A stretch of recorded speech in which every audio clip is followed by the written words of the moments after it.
grounds where the tea leaves grow. A boy with a vision learned early to sow. Through lessons of family, a struggle of grace. A fire kept burning, no time to waste.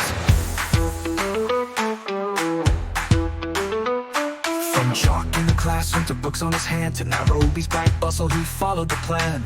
$1,000, a heart open wide. A dream called Framer was born by his side. From the dream to the world, from the hills to the sea, compassion and courage wrote his destiny. For mothers, for children, his light will endure.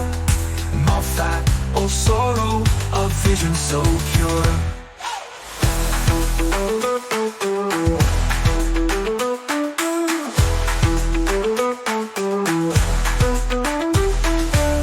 Beside him, the journey began, welcoming Franklin, Saudi, Ava, and Bradley. A culture of gentleness, of dignity and care. A home for all mothers, a love they could share. These nations are the song he began, but it's the mothers and children he called in their man. For every small start holds the power to grow. A seed in Kisi can change all we know. From the dream to the world, from the hills to the sea, compassion and courage wrote his destiny. For mothers, for children, his light will endure. MOFFAT, OSORO, a vision so pure.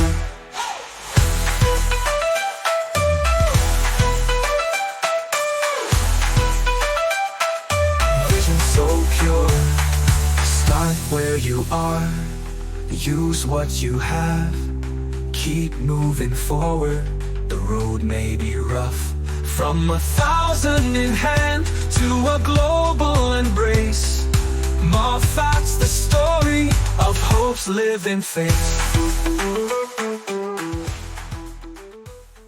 Hi, Moffat, and welcome to this series of the days and works of significant pioneers in the field of prenatal sciences. It's a joy to have you with us. It's my pleasure. Great. Moffat, let's start from the very beginning. When and where were you born? I was born in a smaller village called Highlands in Kenya. I was born in the year 1982 on 5th of May.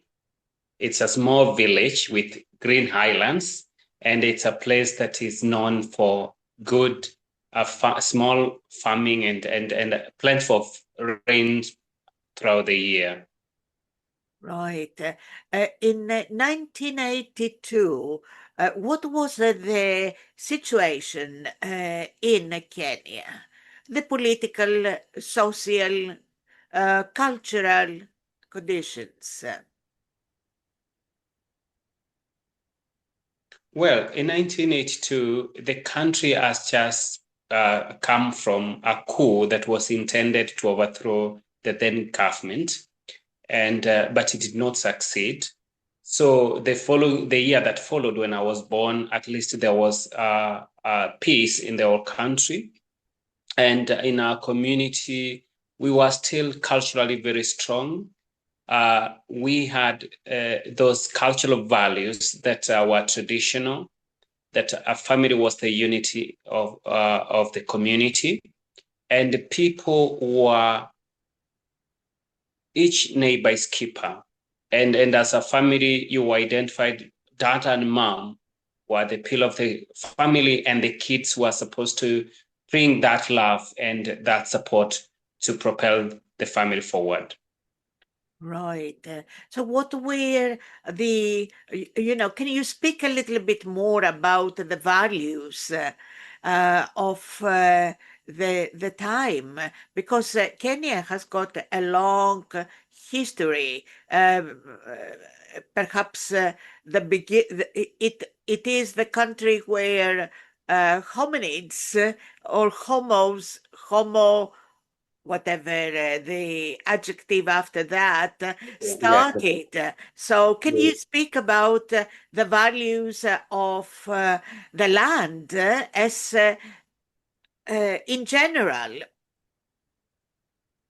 Well, Kenya is a country that is the east part of the continent, and Kenya has been known to be a country significant for many things like the origin, the cradleland of mankind.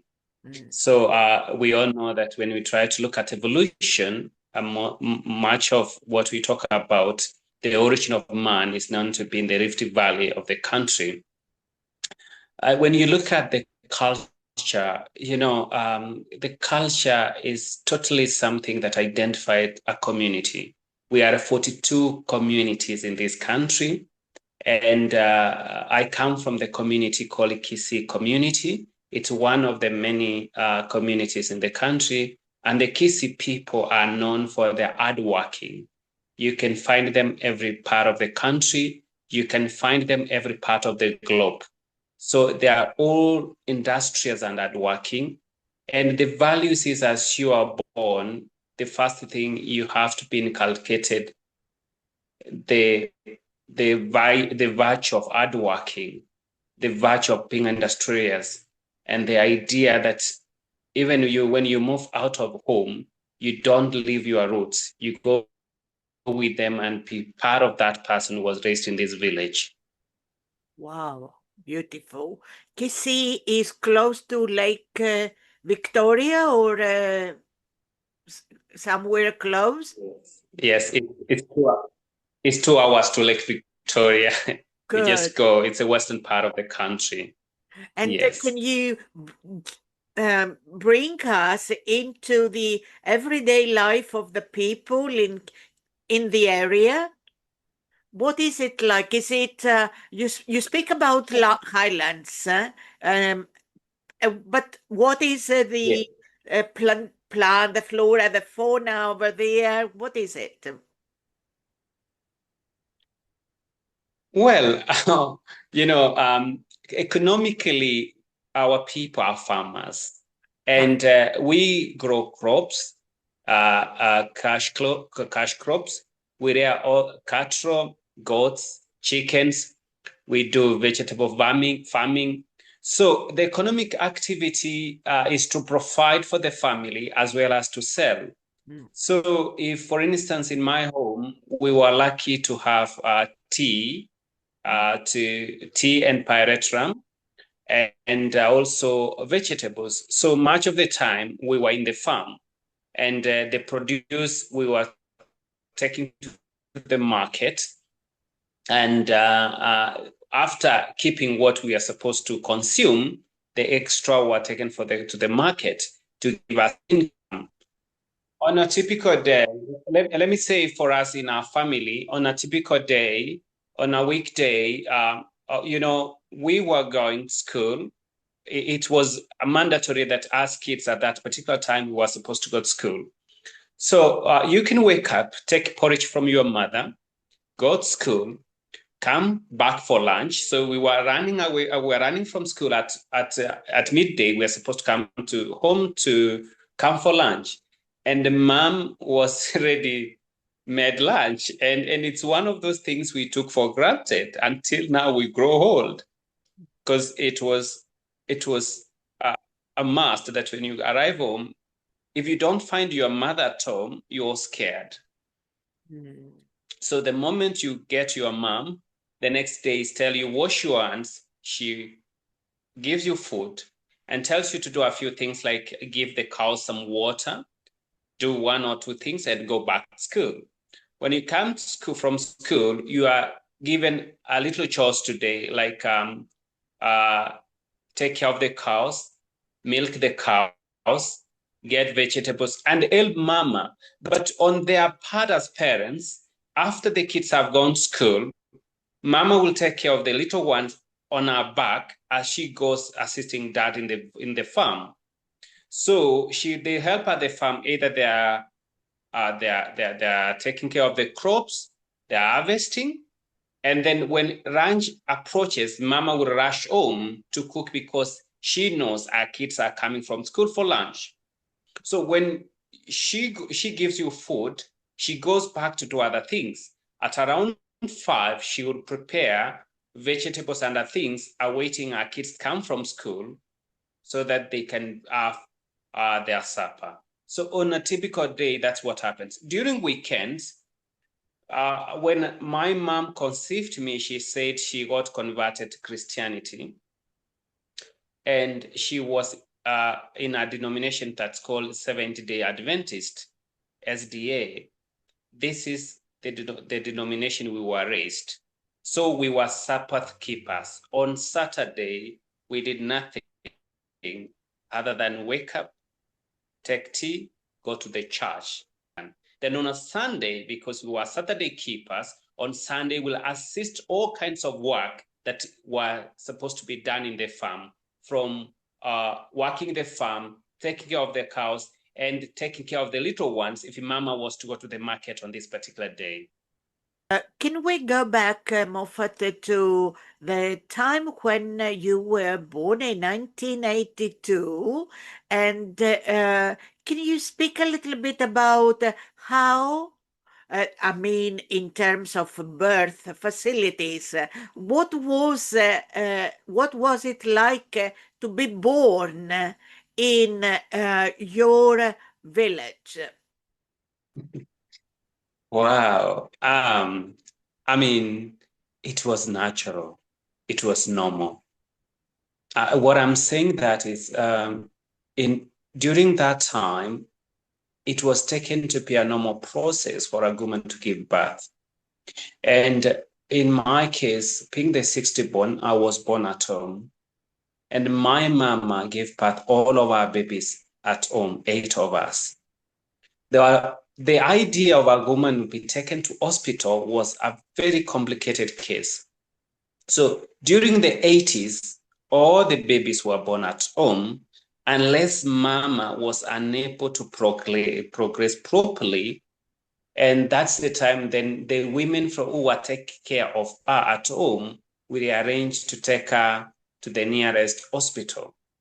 But even so, the government was very supportive of this traditional birth attendants because they knew they had the skills that had kept the community maternal care all throughout Italy until the colonial period.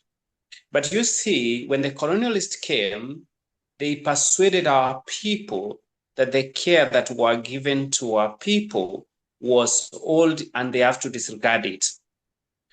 I can tell you, when I was growing up, I cannot identify a woman in my community who went through cesarean. And all the women delivered normally and natural at home. So the care was natural because the woman was supported, was loved, and the elderly women in the community will advise her on any other dangers and how to take care of the pregnancy. And this woman, who had already passed through other women when she was an adolescent, when she was growing up, she had been instilled with what it means to be a woman, to be pregnant, and what to do during birth. So even when this woman got labor pains at home, or when she's fetching water, she knew what to do and who to call to come and help deliver a baby. So everything was normal, it was natural, and it was not as we see today, where every other person is scared with what is going to happen to a woman and a baby. Right. So now you tell us that you are the 6th child in a family of 8 children, right? Exactly. Good. So let's focus a little bit on your mama. What is her name? Her name is Priska Mora. Okay, good. So what kind of woman is she? Can you speak about her? What is the best in her? When Mom was a very short woman, but you can imagine she gave birth to 8 of them who are bigger and taller than her. She was a loving, compassionate woman, a woman who got converted and turned to Christianity in 1981. And she gave us the virtues of Christianity. And she always prayed for us before we left home. And as we arrived home, she was more known of apple medicine. My mom was the doctor in the village taking care of newborn diseases and women who were infertile, who were unable to conceive. So we just joked about that. And Mama, with my little sister, younger, who follows me, she made sure we knew all the medicines that she used to take care of the newborns and other babies in the village so that they could not go to the hospital. She also was known of taking care of sexually transmitted diseases like syphilis, gonorrhea. She had all this knowledge. So during our free time, she would send me and my younger sister to the forest to go and get roots and leaves and then help to process. So when our case was presented, probably early in the morning or late in the evening, she'll listen to the women and the children from the community, diagnose them, and ask her to bring the medicine and give them. What a heritage. Wow, beautiful. Can you imagine, even now, my babies are only treated by my mother through a traditional medicine? Yeah, I can imagine. What a gift to this generation. Wonderful. Wow. Yeah. And what about your dad? What is his name? My father is Samuel OSORO. And Well, oh my dad, my dad was a very strict disciplinarian. He was tall and dark. So the moment we saw him in the home, most of the time we were whispering. But my experience with my dad was exceptional. And my dad, when he arrived at home, he always called my name. He'll make sure I was at home. Sometimes he will take me to a far shopping center. I don't know why, with the excuse.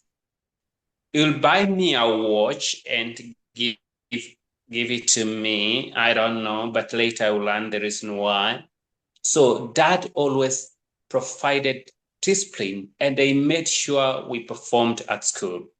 My dad was really protective of his children, both at the village and at school. In one case, I remember some teachers wanted to punish my older brothers, and they really gave them a very tough punishment. And I remember my dad working in that school. He almost fought the whole school and carried my other brothers and left that school. So I can also remember in one case where in the village where some boys were trying to abuse my sisters, and they all go and make sure that they apologize to my sisters. So we knew there was security wherever we were. And that made us confident and feel loved. So even facing life out there, my siblings and I know that whatever we face out there, we had that sense of confidence that was instilled by my dad in security. And he was hardworking. He will take us to the farm very in the morning and made sure we did our work in the farm and get back in the afternoon having performed well. So all these virtues from my dad, when I look at my siblings and when I look the way I'm raising my children, they have not only inspired us, but they have also made us realize what is it to be a father figure to your children and to the community at large. wow, great.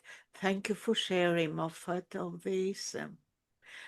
Do you have any memories from your maternal and paternal grandparents?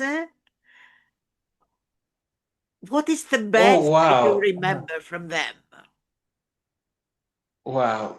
I don't have memory from my paternal grandfather because he died when I was young and I was not even able to go to his funeral. But the memories I have of my maternal grandmother is in my heart. And that woman loved me. And I think it was outside the homestead. That's when I experienced love and I believed in love because when my grandmother used to visit our home, she would greet every other person and end up impressing me, kissing me, pinching me for like 3 minutes. I never knew why. And she had some nicknames she called me. She laughed me.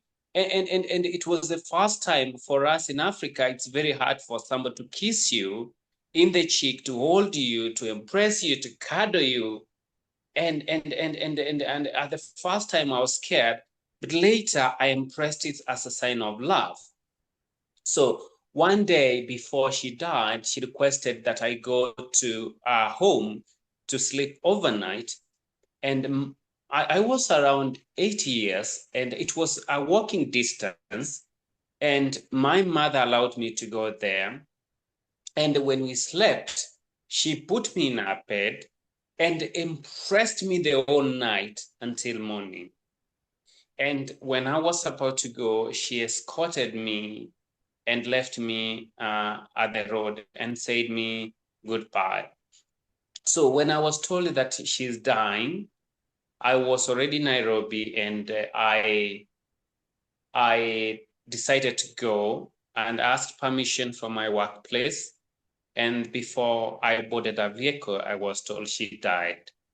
So I was not able to meet her before she died. Oh, she had prepared that. You said your goodbyes, as it Yeah. seems. What was the name of that grandma?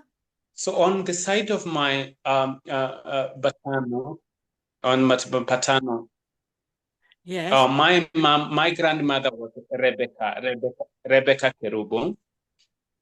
Rebecca Kerubo. Rebecca. Yeah. So we were blessed with a baby girl last year, and we had to name after her. In our culture, to keep they believe in reincarnation. So if you give birth to the same gender and you give that name, she will reincarnate, and trust me, they'll have the same virtue and values of her. So I'm lucky to have my grandmother in my home as my daughter. Wow. How old is that young daughter now? 1 year and 2 months. Oh She's the my youngest. goodness. Beautiful, beautiful. Can I add something? My grandmother died 2004, and I kept dreaming her. I'm with her all my years long. 20 years, I was still dreaming. Sometimes I will feel that we are together and we'll talk. And so I had to confront my mom. And I said, Mom, I just have grandma always with me. And I don't know, she need to rest. And she said to me, when she comes, tell her, just rest in peace. And but even when I did that, I was scared. And mom said, now you have another option. You have to give birth to a girl and name after her. Ah, so there is, Yes. there And, is. and I think since my daughter was born, I've never met my grandmother in my dreams or somewhere. Wow. Yes. There is more than one can think of in this life. Mm, Wow. yes, there is. So on the side of my dad, I was so privileged. to have my parents, my grandparents from my daddy's side, almost all my life. The first time I stayed with my grandparents was when I was 12 years, when I was joining high school. I stayed with them for 1 year, and then we were staying in the same home because I was going to school in the nearby village, because my paternal grandparents didn't stay with us. They had bought us a land some kilometers from our Crado village, so it was a walking distance. So my experience was quite an experience. Grandpa lived to be 98 years, and the grandmother lived to be 97 years. But all this life, I was so close. Let me start with my grandfather. My grandfather loved me, trusted me, and believed me. So 8 years before he died, he called me early morning and said to me he wanted to see me. So he said to me, travel quickly and come home. And I took a vehicle, which took me 6 hours to arrive late in the evening. And when I arrived, it was at night, around 9 p.m. in the evening. And my grandmother apparently knew, and she left the bedroom with the two of us. And the grandpa had wanted me to offer him some advice. Remember, I'm 30 and the grandpa is 8 something. And I was making to 30, and the grandpa was around 8 something. And he sat me down, and he told me that he had a conflict with my dad and he wanted me to help him out. So he said, Moffat, I have over 100 family members, but I did my revision and I ended up with you. And they say to me, whatever you tell me is what I'm going to do. And I said, Grandpa, I'm the youngest, I'm young. He said, we don't question an old man. And I said, we had issues with your dad, and I want really to see what we can do. I said, I don't have a solution. I said, call my dad tomorrow, sit down, agree, and move on, because you are the eldest people in this community. Remember, my dad is the firstborn. So he said to me, is that what you have said? Yes. And I said, Grandpa, you promised me you'll do what I did, even if I'm young. They said, I'll do that. So I left that day, came back to the city, and my grandpa did exactly that. So he believed in my wisdom. And up to now, I don't know why he chose to me, but I didn't ask and question much, but I felt as an ancient wisdom, or his ancestors had seen something to talk to him, to call me home, to be the mediator. And I think of the many things at family level, I felt privileged to be picked up and to be part of the solution to bring peace and harmony in a bigger family. Mm-hmm. So all through before he died, he loved me. He called me occasionally. I'll call him. Sometimes he'll ask me to send him airtime to talk to his family members. Until the last year, the last month, he had called me and we talked. So I knew of the over 80 grandchildren, he knew me in person. He called me in person and he laughed and blessed me. Yes. Beautiful. So on the side of my grandmother was the most hardworking woman you'll ever find. She worked in a farm for 85 years until she was 85 years.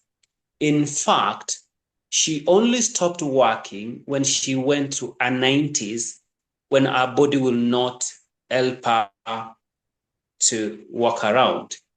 So she had the wisdom of our ancestors.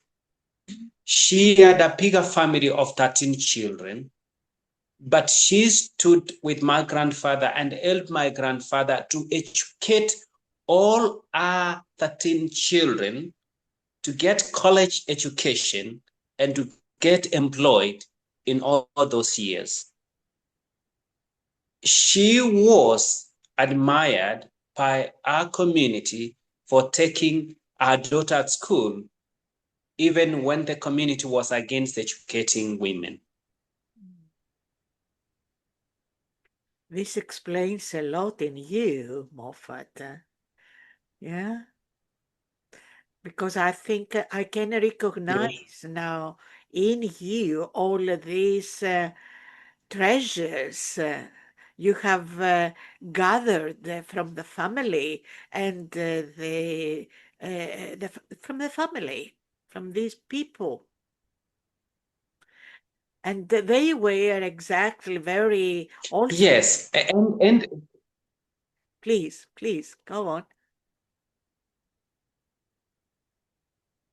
yes, I think when you look at life, I think we look beyond science, beyond science and God, because there is something that sometimes we've not understood about life.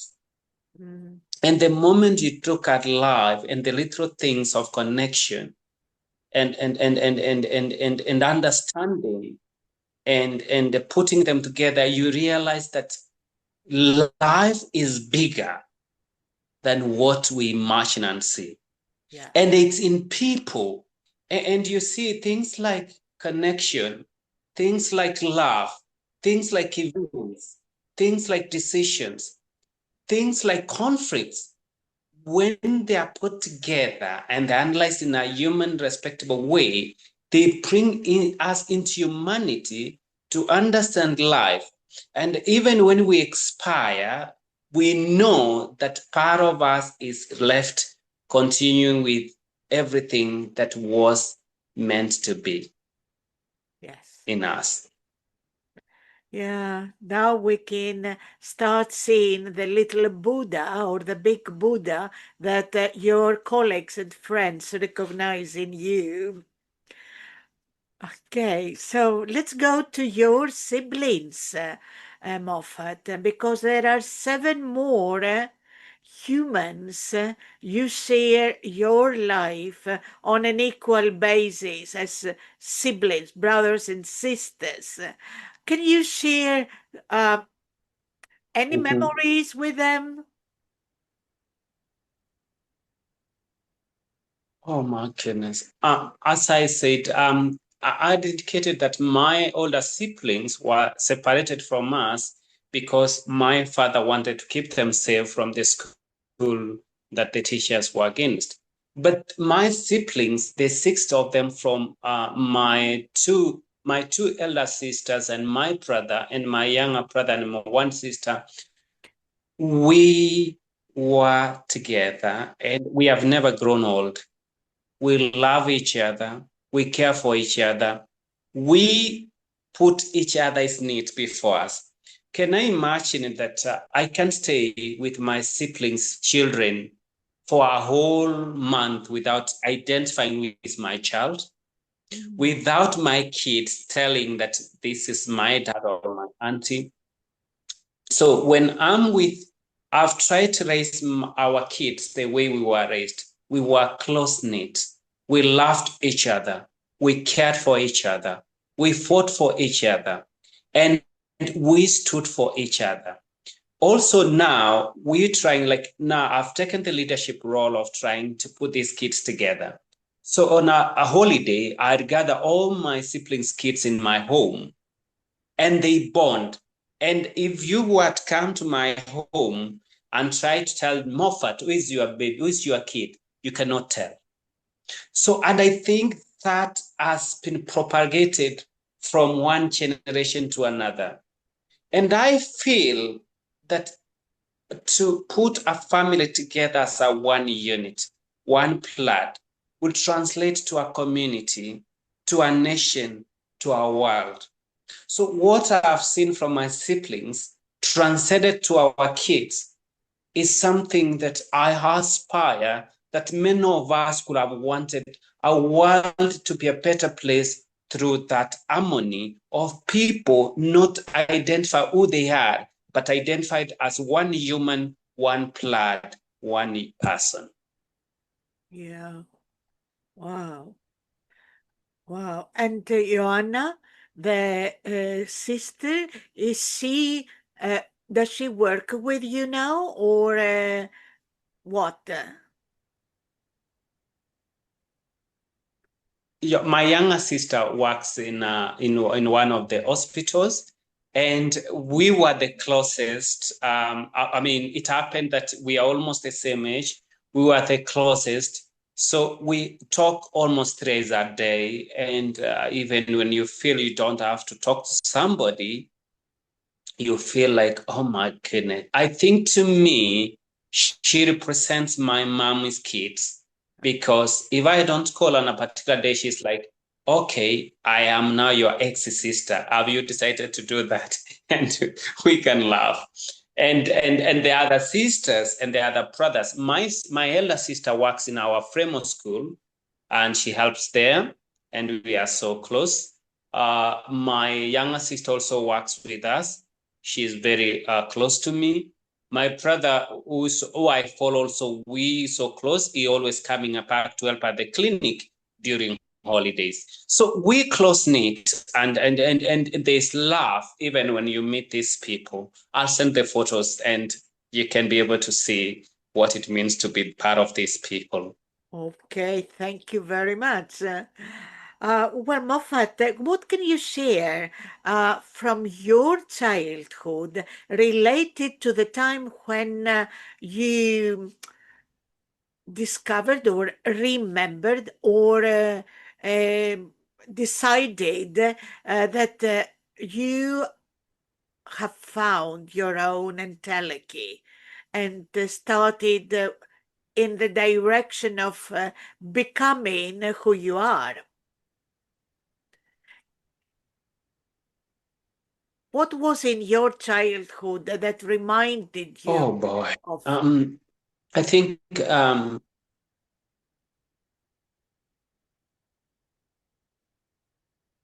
well, my parents raised me with the virtues that could put me wherever I go, whatever I do, to be a person of substance. I don't know if I've come far, but I felt that ground.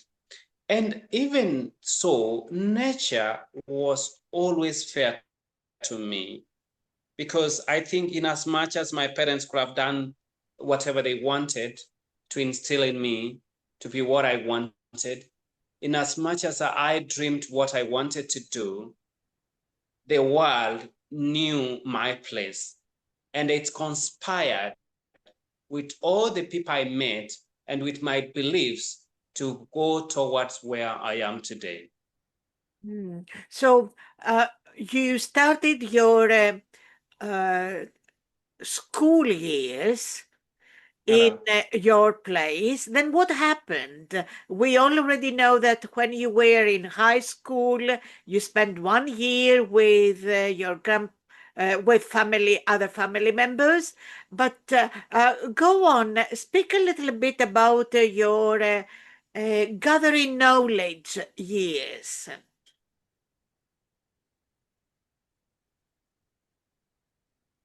Well, when I remember my years, I know I was the youngest in school because I went to school before schooling years.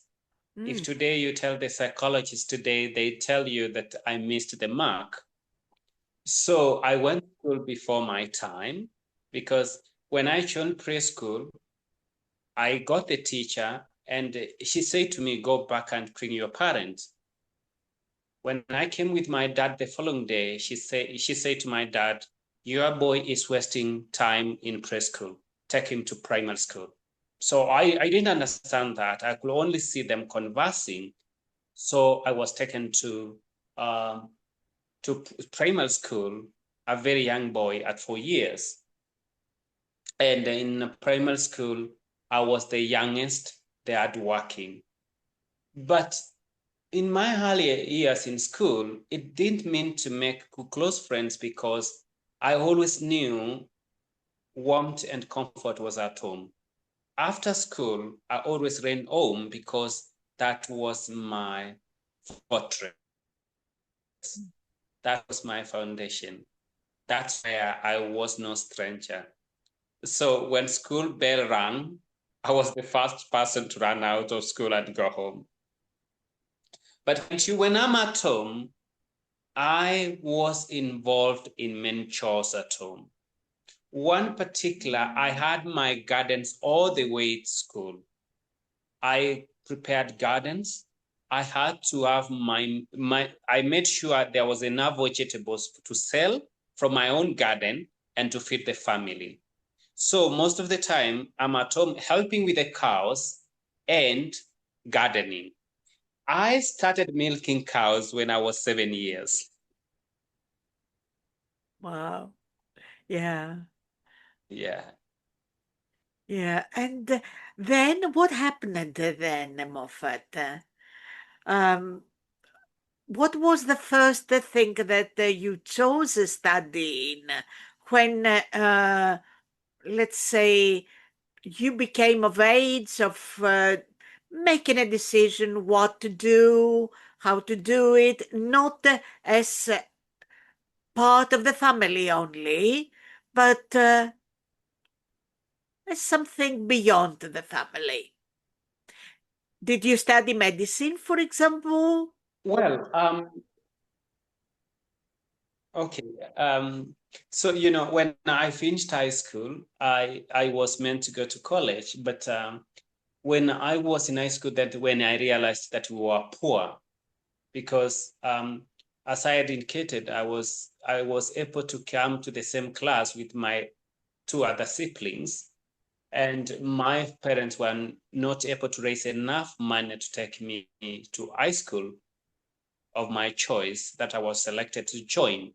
And as a result, I was taken to a local school that had no facilities, but it was meant for the people who could not afford. So at that particular time, I felt that my dream has been shattered because the facility at that school were to formalize to have formal education in high school. So in any case, I passed my high school and I lacked money to go to college or university. So I went back in the village, started doing farming, and I was able to raise my school fees to come to Nairobi. But you see, now the problem was what course was I to take? So you remember when you are a family nowadays, people try to tell you a certain course is marketable, it's going to give you a job. I had wanted to be a lawyer, but now because I didn't have money and what takes, so one of my family members decided to do accounts as a course. Because they pushed me and they said, oh, you do accounts, you'll be guaranteed to get a job. I decided to do business management because I felt I'm a more people driven than working with the figures. So as I was doing accounts, I enrolled a business management course so that I felt to me I wanted to work with people, for people, and all that. So mid-college, I had to drop out because I didn't have enough money. So I tried to seek for support. It was not coming. So I looked for a job and I got a job as an accounts clerk in Nairobi. And it's this particular time that now the course helped me to do that. And I later resigned, but there was something that was in me. I wanted to be part of the people. I want to work with people and feel part of the community that feels that the needs overwhelmingly. I didn't know how. Now, around that time, I moved to Kawangware and I got very sick. And when I got very sick, I was looking for treatment in every clinic within the community, but I was getting worse. My brother-in-law was a resident. He was winding his medical school in one of the big hospitals in the east part of the country. So I called him and I told him I was dying because I've walked to almost every clinic and I'm not getting any better. So I invited to come and he came. He gave me some medication and IV. At that time, I told him, when I get better, you and I will be the solution to make a better community of healthcare in this community. I don't want people to go through the agony I've been through for the past few weeks. And I said, and I don't want people to die. So then that was just a word. But as I spoke and they left, it was something that was inside somewhere, awaiting its own time to come out. And I remember there's a very popular philanthropist in Kenya who had established some non-governmental big hospitals, the Aga Khan group of hospitals, because my daddy was an ardent reader of the newspapers. Every time I came across that man and what he was doing in hospitals, I got inspired. I knew him, but I didn't know much about it. I only admired the work he did, and he had some good hospitals in town. So the idea that I'm at the age and before falling, I make a pledge, I make a promise to come back and do what could help other people not to go through what I've gone, not to lose life, became a dream of what I do today as part of the medical and maternal care in the communities of Nairobi. What was the name? The name of it was the Aga Khan. Okay, right. So that was one uh, uh, of the inspirators to you, together with the brother-in-law. Was that the Yes. brother-in-law? Right. Okay. And then Yes. you found yourself in this pledge, and now you are healthy and you have to fulfill your promise. So what was next? It was a roller coaster. I mean, now here I am. But you see, I've been raised with a very strong, confident, secure boy. I had already a foundation to overcome what I've already conceived. So that character from a young boy to a young man, now where I am, all contributed to what I'll come. The faith of my dad, the confidence of my dad, the belief, the love from my mom, the faith, the belief in what that you can always be supported. All of them came also together. So it's when I started planning what to do.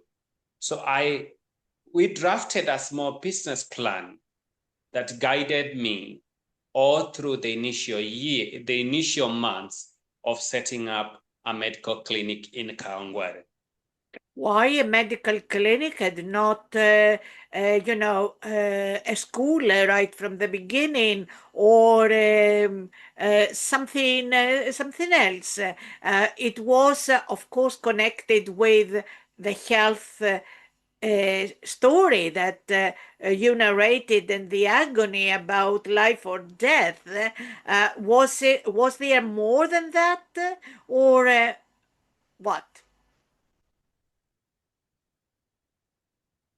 Well, I think I think life, when we believe, when we abide, and when we walk through where we were meant to walk to,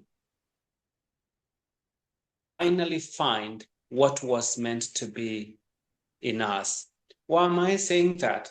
You see, I didn't know where I was headed. I have a strong foundation. Now I'm conflicted.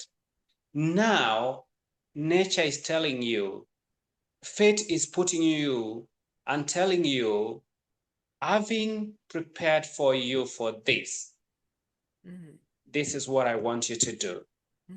So I found that I don't say this. I only became faithful because when I look back, I was prepared.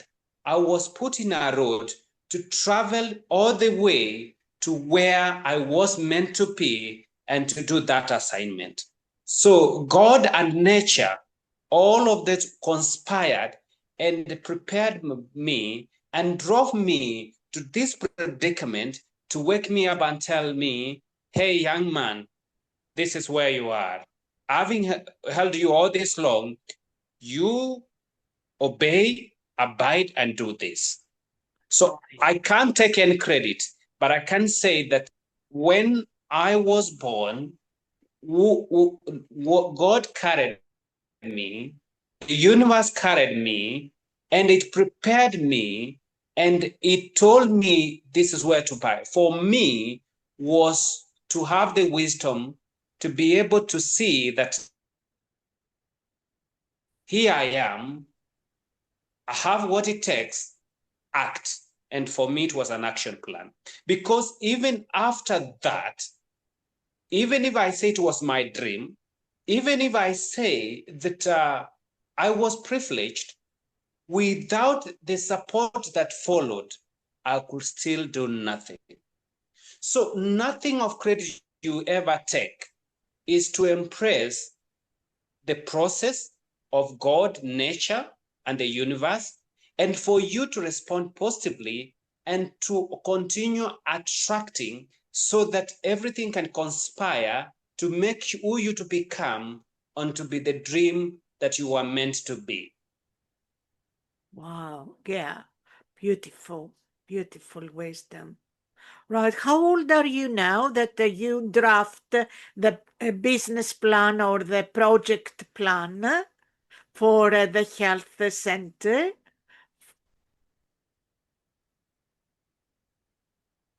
I was 26 years. 26, 26 years old. And what was the budget that you had? Okay, the budget will go to $2,000, but that particular time I had nothing. So what I did, I was doing some work that sometimes instead of going to town using a transport, I'll walk. And I remember around that time, we were doing some business to Southern Sudan with my sisters. And I will always carry the cargo on my head to save transport, to buy a blood pressure machine, to buy a thermometer, and to buy a stethoscope. So I really had to hustle so hard to have some savings to help to raise some money. So a place I could pay a taxi 1,200. I could use public transport and save 1,000 shillings.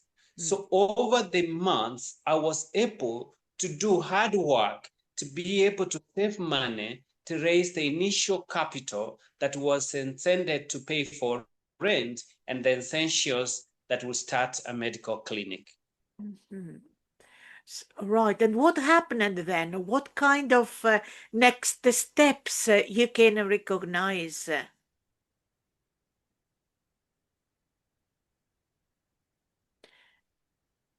Yes. Yeah, I say, what happened then? You have your initial plan. Pardon?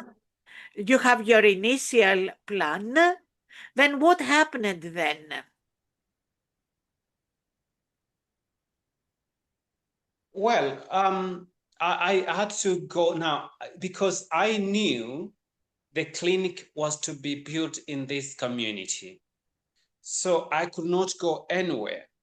Remember when my sister said to me that we were moving to the Kangware neighborhood, I was against. I gave in, not comfortable. So when I started now looking with the faith I had, I started looking for a small room.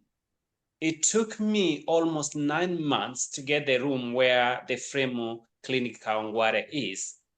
And then from there, luckily, I was so lucky because in that room, there was a clinic that was meant to be, but it never materialized. And therefore, it gave me another opportunity not to struggle so much because this person had wanted to put a clinic, but was unable to build it. So it was a room that was meant for the clinic, but it would not happen. So I was able to now come in, put things in order, buy more things, do the painting, get the licensing, and get the staffing. And it was the biggest challenge of my life, but I know because it was the dream I was meant to accomplish, whatever the challenges that was along the road, I overcame them, and it came to pass. And I'm so grateful for all that. Right. So that was the beginning. But that was not the process or even the completion, let alone completion. So what happened? You have your building now, which is the base. What next? So the next was to get the license, which was a biggest challenge. So I had to go to the various clinics to help me see how to get the license. Remember, my brother-in-law at this time when we were starting, he had already left and he was working elsewhere and he was back in the village. So for me, I was left alone. With a person with no medical background, I had to start from scratch. Now, I was able to go confidently to the licensing office, and mind you, I was scared, but I kept praying to God, make it come to pass, make it come to pass. When I arrived, I get this man at the reception, and he was like, "Young man, what do you want?" And confidently, I explained him what I wanted, and it did not even hesitate to help me. And they said to me, "Young man, I'm here to help you." And to be honest, it was a miracle in the making. The place I got scared most is the place I got welcomed most.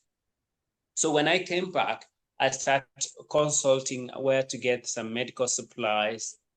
And I talked to a friend to get me the healthcare workers. And I was so lucky to get a clinic officer, a nurse, and a lab technologist who we started together with a security guard. And in September 2009, the clinic opened its doors to the communities of Kangware. And to me, it was easy, but it was a miracle. Yeah. So it's been now almost 15 years? Yes, 15 years, but it looks like 5 days. Right. And how many people has this clinic served so far? Do you have any numbers? Well, a year later, in fact, it's a month later, I was seated in one of the rooms before I was going home, and the nurse told me she had a patient a mother in labor. And she said to me, this woman she's almost giving birth. I said, we don't have a room for pregnant women. So please transfer. And she said, no, no, no, no. This woman is delivering any minute from now. We have no time to transfer. I said, now what do we do? And she said, me, she's going to deliver. So make sure you create a room for her postnatally. So I just had to run home with a security guard, bring my bed from my house for her to lay over. So when we arrived at the evening, the woman had already delivered a beautiful baby boy. So we put the bed together, and she was put there for postnatal watch overnight for awaiting the next day. Now, the following day, I was like, Mom, why did you come to Fremont knowing it's a small clinic? Why did you come? Because there are so many hospitals that could have provided the care. She said, I never wanted to go to a big hospital. And in the first place, I never wanted to go to a hospital because the care I received before this was humiliating. I hated the hospital and I never wanted. But since the labor pains were so hard on me, I chose to come to a small clinic, not put me into humiliation. So at that time that I felt, oh boy, there's also another problem in this community. Women will be dying. Women will be not going to hospitals to put their life at risk. So the following day, I talked to the nurse to write for me all the needs for maternity, just in case another woman will walk in. So I went to downtown and I was asking, sometimes I could not even be able to mention the medical terms of the medical equipment. So I was able to get the supplies just in case another mother arrived tonight. Now, then it came to pass that some volunteers had traveled, one from Australia mission and another one from America. So as we sat down, they were asking me about the clinic and my vision and mission. Mind you, earlier on, my mission was to make better medical care in this community. But now I'm scared of women dying and babies dying. So I had to put it together. So I shared to these ladies that my hope of building a maternity care where women are loved, women are cared, women feel safe, women are not humiliated, women are assured of safety, confidentiality, security, support, and love, and the belief and the hope that their babies will survive and thrive. And now I didn't have what it takes, but this one, and they were writing some notes on their notebooks, and we did a medical camp and they left. So around 2011, on social media, I got on Facebook a message, and there's a woman from Australia, and she said to me, I'm MOFFAT. My name is Vicky Chan. I'm a midwife from Australia. I've learned of what you are trying to do. My whole life, I've wanted to come to Africa and help in maternal care. I don't know how I could get to Africa. Until now, I was training from a midnight shift, and I came across a newspaper vendor, and I saw a capping that changing maternity Kenya in Nairobi. So I stopped my car, dashed to the vendor, and went straight to the magazine. And I said, this is where I belong.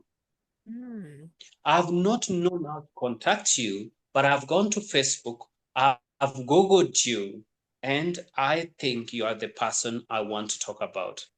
And I was like, seriously? What are you talking about? I don't know another person beyond Nairobi. See, how could you say you might be a con woman who wants to get all our land and go with man? And she said, no, I'm a genuine person. I've read about you in our local newspaper. And I was like, no, I've not even been featured in our local newspaper in Nairobi. How dare you tell me that I've been featured in Australia? And she sent me the link to prove I was foolish. And there it was, MOFFAT OSORO. Oh my goodness. And we started now chatting. We send each other friendship requests on Facebook. We chatted over 10,000 words. And this woman asked me if I was comfortable to allow her to come to help me set a maternal care that I dreamed of. And in June 2011, midwife Vicky Chan took a plane from Australia, South Africa to Nairobi, and we connected. And she helped me and the team to lay the ground of a beautiful delivery rooms and protocols that we have. So I'm so happy that Fremo has delivered over 7,000 babies for 15 years with love, dignity, care, support, social justice, community support, compassion, and kindness. Is Vicky still with you? Vicky comes every year, save for COVID when the skies were closed. Every year she's here for 2 weeks. We talk, and sometimes she can run a fundraiser and send them dollars to support. Remember the challenges of putting and running a birth center and a medical center. It's quite challenging because of no insurance and with people not able to afford the care. So she's been such an angel, such a good person. And if I go back and I say, when we look deeper, we don't meet people by accident. When we abide and when we obey, from the time we are conceived to that before we exit, we walk that line, and with faith, the only thing we need is faith and conscience and consciousness with wisdom to seize every stride, to know why we're here, who we're meant to be, who we meet, how we can work together and make the world a place that we were able to be born. Yeah. But Moffat, you are not a quiet young man. You did not stop there. You did something more than that. And you took Fremo, or the voice of Fremo, to the globe. When did it happen and how? Well, I mean, I think the way God and nature have conspired, it has brought to meet the belief of humanity and life. And the reason why I'm saying that is that I stood and believed that what came to destroy me, what conflicted me, what was before me as an obstacle was meant to educate me, to provide a solution, to remove the obstacle and make it plain. So the idea of the international community, the globe, I think Fremo has inspired so many midwives. As we speak, there are very few countries that midwives have not visited Kenya, and at Fremo in particular. I have had midwives from United Kingdom. I've had docents from United States. I had from Australia, Canada, Hungary, Norway, Switzerland, Sweden. Sweden. So all over the world, midwives have traveled to Fremo. And all that arts that I've connected here, it's like a world with a placenta. Where I look at Fremo and I look at that cord at the placenta, that midwifery that is connected at Fremo, to have gone through the capillaries every corner of the world, is what is happening with the midwifery. And I've always believed that this dream will go beyond those capillaries of the end of the globe when Fremo gets support and the faith and that connection that it invites every day, whatever the challenges. Remember, as we speak today, we were to be evicted because the property that we have used thousands of dollars to make a one place, we were given a notice to be evicted because a modern investor had bought this land for millions of dollars. So because of the work we do and the ground we set, we had to go to the courts, and the court said that we cannot be evicted. And then they paid for money to be evicted. The case is still on court. So for a few months, I've been so frustrated. And I remember even some of the international engagements, I was not with that strength to be able to be present, because I was trying to ask what nature and God and the universe, what is next? And my hope is probably I get a donor instead of getting this land to be sold to somebody else, to get this land purchased and build the court of midwifery at Fremont here. Moffat, what happened with you at the United Nations? Well, I've my work at the United Nations. When word went around about the work I do, I don't know it inspired. In 2016, I got a request from the Global Prenatal Initiatives. There were youth that were mentored to help change the tone of prenatal care worldwide. Remember, I started as a young man, and there was inspiration that the future of prenatal care stood in the hands of young people. So the youths, the global prenatal youth, I had to nominate me to lead that group, to inspire them and mentor. And I was also able to be invited to be a representative at the United Nations, UNEP in Nairobi, which I did during their programs. And I got so many people, we connected, and some we never meet in person, but somehow they got a word and inspiration from the works of Fremo. And hopefully they are doing even much better wherever they are around the globe. Mm-hmm. Right. And how did you start being involved with education and schools for young children? Well, a good question. I really, in informal settlements, there are so many challenges. And most of the kids are not going to school. And even those who are going to school, there's also that inculcation of the virtues.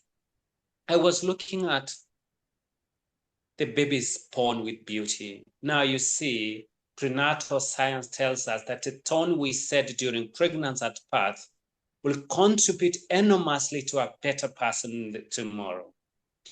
But in between, even having this set the tone, momentum during thriving is required. And for me, I thought of the beautiful baby spawn of the children at Fremont Birth Center. What happens as they are growing in education? So during my 30th birthday, I was inspired to start a Fremont Elementary School. And the school will open its door in 2015. And I was so lucky once more that my firstborn and my daughter and now my son have been students at the Fremont Elementary School. And it's going strong, and it's inculcating formal education and societal positive values to these babies. And even our staff at the Fremont, the medical staff, they have also given the school their children to be students in the school. So you have all classes, all grades of primary school, and Yes, we have. you also offer the books or the food or whatever is needed for the children in schooling age. Yes, at school, we have trained qualified teachers. We follow the government syllabus. We do the national exams. And we have been lucky for some years. We have a sponsor, a university from Netherlands. Some students from Netherlands are provided breakfast, a nutritive breakfast at school. And mind you, some of the kids go to school without food, but this food, and also some parents cannot be able to provide a nutritive breakfast to their kids. So we partnered with Professor Lee from the Netherlands, who with our students sends a donation every month during school days to be able to provide a nutritive value at the school during breakfast. We also provide lunch for the kids at school. And mind you, some of the kids, the meals they take at school will carry them to the following day. So we are always inconsistent asking for well wishes to help us grow this school and to prepare more room for many kids to come and be able to support the infrastructure and the teachers to make this dream come to a full reality and in continuation in the future. Right. So actually, I keep thinking of your father, Samuel, teaching you the discipline to follow the visionary that was born in 1982. I know, you don't know, when you grow older, you miss your parents, you value your parents, you want to talk to mom. And a few years ago, no call that makes me feel warmth that when I called my dad and my mom. And I know naturally there are times limited, but I want to fill my memory to the brim. And the few things, and now you can see also the values. As parents age, they get more wisdom. And those wisdom, they have been there where you are. Even I'm so lucky that my dad was more educated and he is always updated with both local and international news. And he's an ardent reader of the Bible. And when you look at such a man, even when you talk, there's a lot to talk and there's a lot of wisdom. And there are a lot of values of integrity, discipline, and vision that always leaves behind. My best take is when my dad says, bless you, have a blessed life.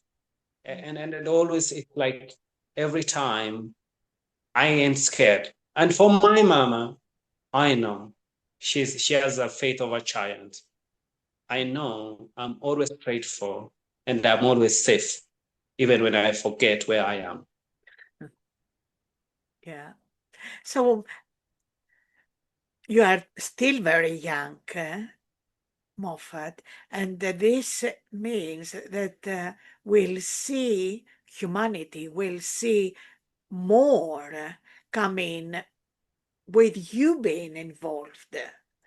But despite that, already with what you have accomplished and experienced so far, what is your message to people who get an idea, but how can they do it?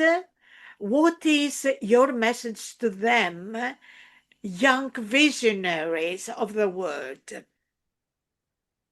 Well, what the mind conceives, it can happen. And when it happens, obey, abide, seek wisdom, and nature and God above will always conspire and make you win. Some would say that the richest place is the grave, because in there are dreams, thoughts, loves that were never born. I always want all of us not to expire with any dream of any thought. Whether you want to tell somebody, I love you, do it, even when you are scared. If you want to conflict with somebody so that you can get a solution, conflict and get a solution. If you have a challenge, in that particular challenge, there must be a solution. Don't give up. So I do believe that what we believe, that what we dream, we are able to do it. Do not let your grave to be rich with what you never emptied. Make the grave empty by making sure that whatever you were meant to be will be walking all over the heart and the universe to make it. Let the body go down, but let your spirit of dreamings and accomplishment walk around the world. And it will infect every other person who will always make it even better from where you had left. Thank you. And Moffat, what is your message to the health professionals in the world? Which professionals? Health professionals.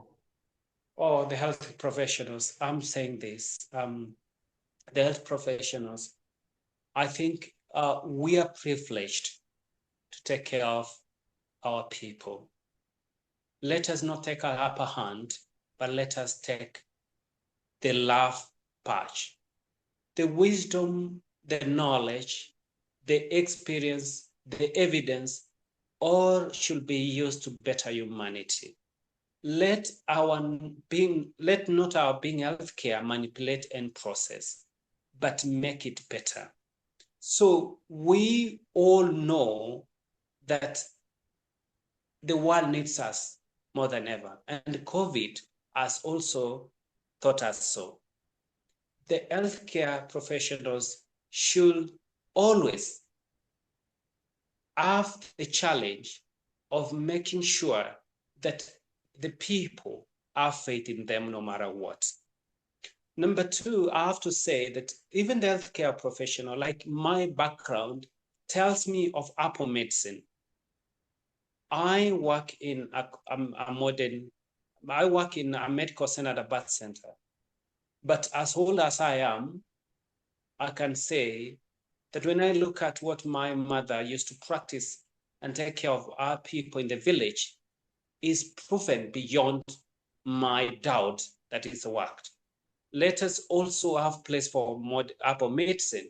And like I always wanted to tell my mom, I don't want her to expire with that wisdom of medicine. I want her to inculcate it, put a garden for us, and know that our work of herbal medicine that raised us, that took care of us, will help many generations to come, because that wisdom of modern medicine came from the ancient wisdom. And in ancient wisdom, as we advance technologically, we always forget and then go back. By the time we are going back, we are lost. So we should not do that. And to parents, pregnant parents? Parents, this has been my speech everywhere. I know I do not know where the circumstances you conceived your baby mama. I don't know what your thoughts, but seek help.